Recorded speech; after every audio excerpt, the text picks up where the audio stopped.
pretty cool. It's a cool story. Brett doesn't work that much, so I'm going to make him work today.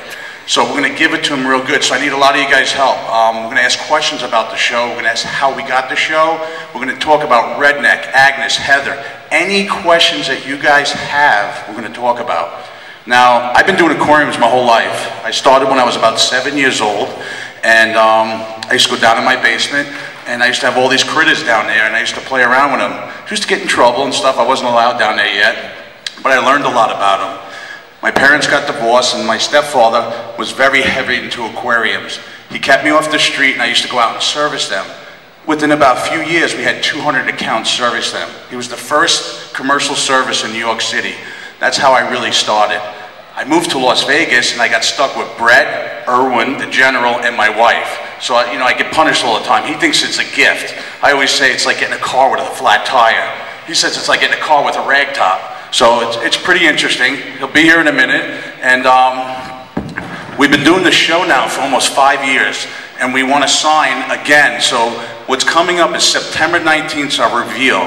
It's the new episode, and it's with Shaquille O'Neal, which is really, really cool. So we need everybody to watch it, not DVR it. If you guys DVR it, we won't be able to get the ratings that we need. And we're trying to build up all the ratings. So everybody, anybody, Facebook, tell everybody to watch it that night, because we want to break records.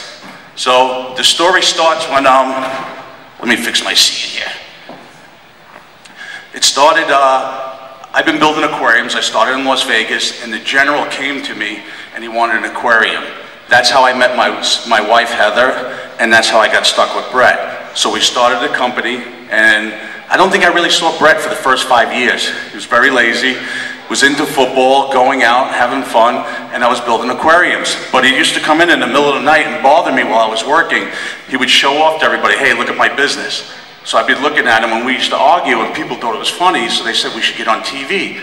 So I told Brett, you don't do anything, let's go on TV, get out of here. I was really just trying to get him out of the shop, because he cost me more time and more work. So just like right now, he's supposed to be on stage, he's lazy, his friends are lazy too, he's going to talk about that too, which is pretty funny, but he's going to brag how he got the show. It's interesting, it's funny, but he did get the show. It's probably the only thing that he did good, which is nice, because, we got famous. We're all over the world. And before the aquariums, the show that you guys don't know about, we built 10,000 aquariums worldwide. We were in Hong Kong, France, Italy, Europe, Scotland, Turkey.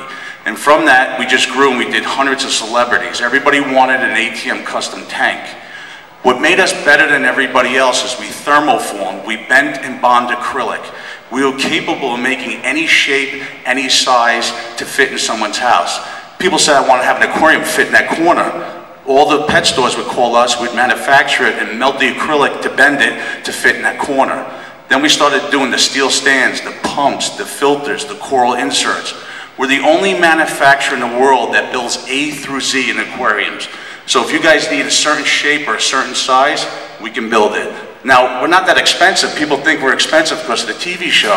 We build aquariums from 50 gallons to millions of gallons. And we did one not too far from here we're pretty proud of, which is the Ibach Church. It's one of our favorites. It was 70,000 gallons. It took 2.5 years to build that aquarium. It was pretty interesting. We had to dive the tank. We showed it on the show, which was cool. We had to bring the cross down. This cross kept floating and floating and floating. So they wanted to film it. It was pretty difficult to put the tank, together and everything. So, every tank that we do has stories, and we want you guys to ask, once Brett gets up here, we want you guys to ask stories about the ones that we've done. When we're filming, it takes 40 to 60 hours to film 44 minutes. It's hours. So we don't have time to see our families. We don't have time to run our business. We're traveling 18 days out of the month. We leave here Sunday, we go back to Vegas. That's where we live now. So we're on the last run here, which is pretty cool. And then we got a social media tour that happens in LA. It's for the premiere of our show. And here comes Mr. Lazy. It is. What's up, guys? How's everybody doing, all right? Good. Yeah. Did you give everybody a round of applause yet? No, I waited for you. Okay, all right. All right, well, first of all, let's give the place a round of applause for bringing us here, ladies and gentlemen. Give them a round of applause.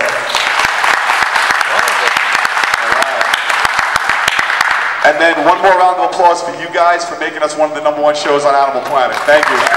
Thank you. Thank you, guys. deli. So how many people we never even get to see these people. You know, and we're supposed to make the deals and buy the equipment for our shop. We don't even see half of them. General does all that.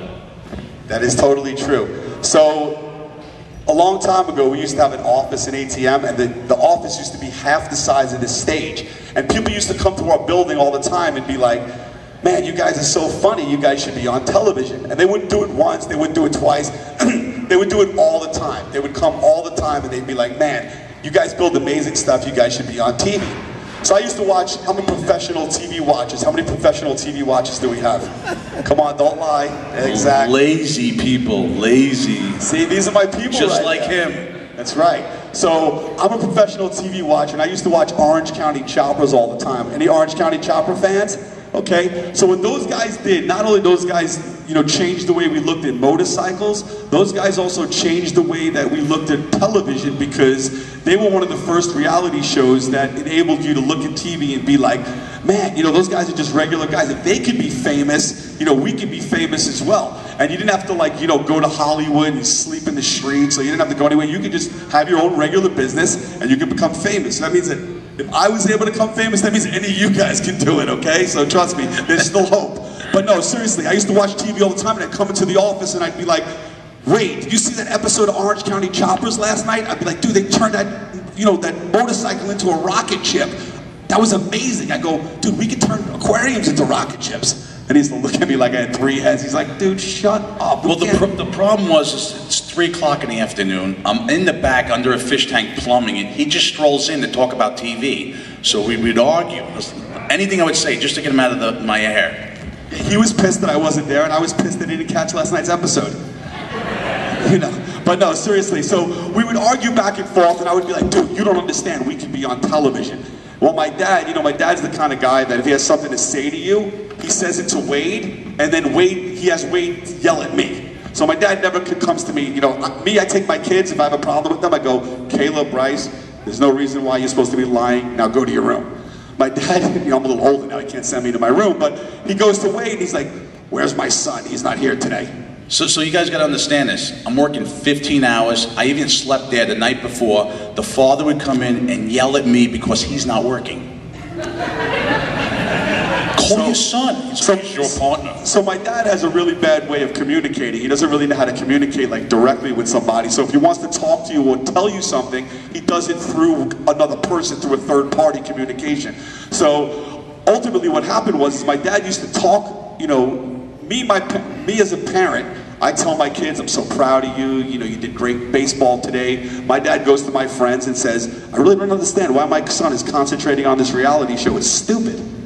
So my friends would come over to me and be like, dude, your dad just came to me and he goes, you know, he thinks that reality show idea is kind of stupid. And I was like, whatever, that's just my dad. I go, he's old school. I go, he's never going to believe it. Doesn't matter. So I used to tell Wayde, I'm like, dude, we can have this reality show. And Wayde was like, you know what? Just go get it done. He goes, just finally go get it done. So like 5 years later, I found out that he didn't believe in me. He just wanted to get rid of me. So yeah, it worked because I was like, oh, what, you don't think I can do it? And they were like, no, I don't think you can do it. So I was like, oh, a challenge. I was like, I like a challenge, so I'm gonna accept it. So I had no idea what to do on how to start a TV show. I didn't have anything about reality television. So the first thing I did was I was like, no, I'm gonna call the UNLV Film School and get them on the phone and see what they say. And see if they could come down, talk to us, and, you know, kind of give me an idea of how we can make this happen. So I called the UNLV film professor. He comes down, he walks around the facility, he checks the place out, and he goes, man, you guys got, you know, something pretty special here. He goes, you guys got a TV show. And I go, well, how do I get it done? He goes, well, unfortunately, I don't have it in the budget. He goes, what you need to do is, you see that book over there, the yellow pages? He goes, let your fingers do the walking, find production companies, call them, pitch them your story, and then maybe you'll get someone to bite. And that meant work. Yeah, so that meant work. Doesn't work. So you got to understand, I was tossed up between the NFL playoffs and calling, you know, the production companies. The playoffs won, but thank God for commercials and DVRs, so I was able to get my phone, call up, and I made a lot of phone calls. I made like at least 200-300 phone calls. All right, wait a second. Why? Everybody knows you from the show. Do you think he made 10 phone calls? Look how lazy he is. 200 phone calls? All right, so maybe it wasn't 200, but I made a lot of phone calls. And you know, one of those phone calls, this is how it started. It went like this. Yeah, hi, this is Brett Raymer. I have a crazy family. We want to build aquariums and do a reality show. Hello? Hello? Yeah, the first one didn't go too well. But not only that, the second one didn't go too well either. And the third one and the fourth one. Well, it took me about a year to finally get somebody on the phone that said, hey. Start, cops around the back. So it took me about a year, and then finally I was able to get somebody that said, you know, I'm going to be in Vegas next week. He goes, sounds like you got something pretty good now, there. Guys, in that year, I only seen him maybe 4 times. That's because I was working on the show. What do you expect? Are you kidding me? All those phone calls? But no, so the guy says, I'm going to be down in Vegas next week, and I'll come down and check you guys out. So I called up a couple of my friends in television, and I asked them, I said, hey, I got this really big producer coming out next week. I go, is there anything special I should say to him to get this TV show? My friend goes, lie. And I said, lie? He goes, yeah, lie. He goes, everybody in television lies. I said, okay, you got a point there. I said, I'm a pretty good liar, so I could probably come up with something that's pretty good. So I went home the next night, and I thought my hardest lies. I was thinking about the best ones, and the next day the producer comes, we're walking around the facility, and he's like, so why do you want to have a reality TV show? And I was like, well, you see, my grandma's really sick. I did, but I lied. She's not sick. I love my grandma. No, I didn't tell him that. I love my grandma very much. But I did something even better than lying, okay? I always tell my kids, you know, don't lie. You're better to beg for forgiveness. So what I did is I got down on my hands and knees and I started begging. I was going, please, you don't understand. I need this reality show because if it doesn't happen, my tombstone's going to read Brett Raymer, man who never got reality show. That's really not how it happened. What happened was I was in my office. I have 58 cameras in my office. And you know when you go home and you see something out of the ordinary, your wife changes or the husband changes, you go home, the garbage pails are over here, something's on the lawn, something's different. Well, when Brett's at work, something's different. It lights up like, who's this guy in the shop? You don't even know who he is. I see him in the back, he's on his hands and knees begging the guy. That's how it happened. Begging. So I said to the guy, I said, you don't understand. I go, we have to make this reality show. So he goes, you know what? He goes, get up. He goes, I really like you. He goes, you got a lot of passion. He goes, all right, I'm going to do it. You felt sorry for him. I said, awesome. He goes, it's going to cost you about $5 grand. And I go, ooh. I go, we got a little problem. He goes, what's that? I go, I'm about $49.99 short. It's funny, he laughed like you guys did, same way, right? So I got back down on my hands and knees and started begging again, right? So he goes, all right, come on, get up. He goes, you know what? It won't cost you anything. He goes, but here's what you have to do. He goes, we're gonna film it, and then once we're done filming it, we're gonna sign you guys for a year, and then after we shop it for a year, we own the show. And I was like, okay, that sounds good. Hold on. He showed up to work the next day. I did. I go, ultimately, that's great, but if after the year is over and you guys don't sell the show, I want the video. Most of the times they keep the video. I was like, well, you guys aren't going to keep, I bring you the show, pitching you, and you guys aren't going to keep my video. I want my video. So the guy goes, don't worry about it. We're going to sell it before the year anyway, so we'll give you the video back. We have confidence that we're going to sell it. I said, okay, great. So 2 months go by, 3 months go by, 6 months go by, 9 months go by. Another year goes by, ladies and gentlemen, and no television. So 2 years from the time I had this idea, we have no television. So I was pretty deflated, pretty depressed. So I used to walk into the office kind of with my head down, like this. Once a month. I put my head down, I'd be kind of, people, you could see visually that I was really upset. And my dad, when I would walk in, he'd be like, hey son, how's that show going? Going good? Yeah, right, good. Because he had that confidence in me. So my dad would never still believe. And he used to talk about it all the time. He'd be like, man, he's working so hard. If he would work as hard on this show as he would on his job, he wouldn't even need a TV show. So I was like, way to go, Dad. Way to have confidence in me. So, you know what, I think I was working too hard on the DVD. That's what it really was. I was working too much, and I felt like I was Brett working too much, guys. I was. Listen to this. So I was working too hard on the DVD, so I decided, you know what I'm going to do? I'm going to put it away. I'm going to take it, put it away, and maybe something will come of it down the road. So 6 months later, my best friend from now, how many parents do we have here? Parents? Okay, all right, great. Well, the reason I'm saying that is because, you know, you guys are going to want to send your kids to college, and you're going to want them to be doctors, lawyers, you know, professors. You're going to want them to be the head of Microsoft, the head of big banks. You're going to want them to be all kinds of big businessmen. And then all of a sudden, your son becomes a fish tank builder, right? Yeah. Now I know why my dad is pissed. What's wrong with that? The problem is I don't even build fish tanks. That's true. Right? So I'm the fish tank builder that doesn't build tanks, but I went to college, my dad sent me away, spent a lot of money, so now I know why he's a little bit bitter, right?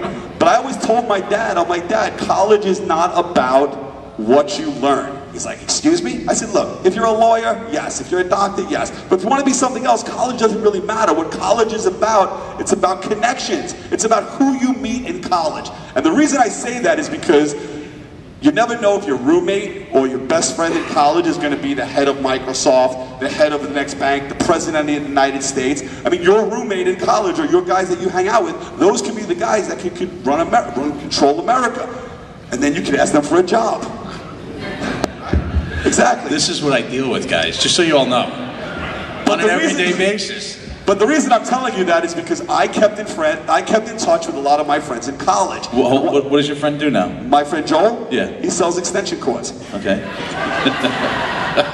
but he's very good at it. Okay? But no, listen to me. There's no reason just because he sells extension cords doesn't mean he doesn't make a good living. But to make a long story short, Joel decides to move to Las Vegas and he's like, hey Brett, what have you been up to? And I'm like, man, Joel, I'm so glad you asked, because I've been trying to get a reality show for the last, 2.5 years, and I've had no success. He goes, do you have a copy of it? I said, yeah, let me pop it in for you. So I pop it in the DVD for Joel, and I'm like, what do you think? He goes, man, you got a hit TV show. And I went, yes, one person, finally! Finally! 2.5 years later, my best friend from college who thinks I have a hit TV show. He showed up to work the next day. Yeah, I did. I was you don't understand. I had a stack. I was like, yeah. I had the nice little walk when I went into work. But no, seriously. Joel turns around and he goes, you know what? My best friend in New York, his name is Mike. He works for Fox 5 News. Why don't we send it off to Mike and let's see what Mike thinks. Mike might really enjoy it. So I send it off to Mike and Mike calls us back the next day and Mike goes, you got a hit TV show. And I went, yes, 2 people. So keep in mind, ladies and gentlemen. Hold on. He went to work 2 days in a row. Yeah. And I came... It's funny, I came into work, there was flowers on my desk and said, get well soon. We thought he was sick.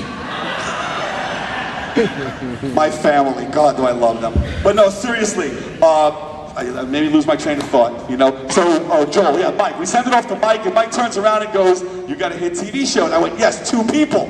So now we're moving at a rapid pace, ladies and gentlemen. We got 2 people in 2 days after having nobody for 2.5 years, so that's pretty impressive. So Mike turns around and goes, you know what? I want to send this off to my friend Nancy Glass. Some of you guys might remember Nancy Glass from television. He goes, let me send it to Nancy and let's see what Nancy thinks. And if Nancy likes it, let's see if we can make a TV show. I said, sounds great. We send it off to Nancy and Nancy calls us back. Now how many people remember when we put my sister in the Shark Tank? You guys remember that? Okay. Hold on. How many guys would like to put their wife in a Shark Tank? And how many husbands, how many husbands want to put their wives in the Shark Tank? No, it's how many wives you want to say. How many wives want to put their husbands in the Shark Tank? Okay, lady in the back's got 2 hands up. Oh, you must not like your husband, huh? No, but seriously, they took that part of the clip and they re-edited it, excuse me, and they cut it down from 30 minutes down to 15 minutes because it was too long. So then, all of a sudden, Nancy gets the DVD and she goes, you guys have to sign another contract. So we said, okay, fine, we'll sign the contract. Now, 3 years into this, and we sign a new deal, Nancy takes the DVD, she cuts it down, she sends it out. The people at Animal Planet get the DVD, and now, keep in mind, ladies and gentlemen, it's not always about hard work, sometimes it's about being lucky. Like when Brett met Wayde. Oh, God. It's funny. He always says that, but this is my theory behind it. He married into our family. We only got 1. He got my sister, me, and my dad. So who's lucky now? I've been punished 3 times over. Yeah. It's like getting a ragtop free with your car. I told you. It's like getting a flat tire on your car. Yeah. Whatever. But neither here nor there. Animal Planet gets the DVD, and at the same time that they got that DVD, they happened to be looking for a show about aquatics, but they didn't know what the show was. So the girl Sarah gets the DVD, she pops it in, she watches it, and she turns around and goes, oh my God, this is the show that we've been waiting for. This is the show. She takes the DVD, she runs down the hallway to Charlie Foley's office, and she goes, Charlie, remember that show that you've been looking for? There's no reason to look anymore, because this is it. Check this out. Puts it in for Charlie, and Charlie goes, oh my God, you need to sign those guys right now. So 3 years and 6 months after I came up with this crazy idea, we got signed by Animal Planet, ladies and gentlemen. So that's the story of... Thanks. good at it, get into the manufacturing end. When we lived in New York, we used to buy the aquariums from a manufacturer that was in California. So we were the #1 customer, so she called them and said, hey, my son wants to come out and do sales. So when I moved out there, the first year, I sold $1.8 million in the company. After that, the owner retired. That's when I met Brett's father and we opened up the company. But I moved out there to get into the manufacturing. So just so you know, Wayde and I have our own soda line now. It's called Blue Cream ATM Shark. So if you guys come to Vegas or you go to visit any of their stores, they have about 15 or 20 stores. I don't know if there are any in this town, but on the West Coast, you guys can actually go pick up our actual soda. It was going to be named Shark Poop, but we didn't think it would make a lot of money. Yeah, didn't fly too good. All right, Malibu Wines, 40 grand. Our Redneck's favorite tank, 40 grand. Predator tank, 27,000. Sharks and alligators. Fitness tank, 75,000. Lighthouse tank, 300,000. Cowfish restaurant, 100,000. Wayde's favorite tank. Wayde's got a lot of favorite tanks here, trust me. Dunkin' Donuts, beer fermenter, my favorite tank, 40,000. ATM's office tank, free. Free. It's free, I put it on my charge account. Syringe tank, 75,000. Popcorn girl, 10,000. Westfield Mall, 100,000. Coney Island, 150,000. That was probably, the insert in that probably took the longest to build. It was so intricate and it was scaled down to size, so it was pretty incredible to do from our hometown and stuff. Bakery, 15,000.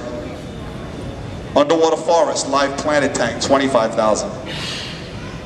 Spine tank, 29,000. Nationwide Children's Hospital, 60,000. In a Flash, 20,000.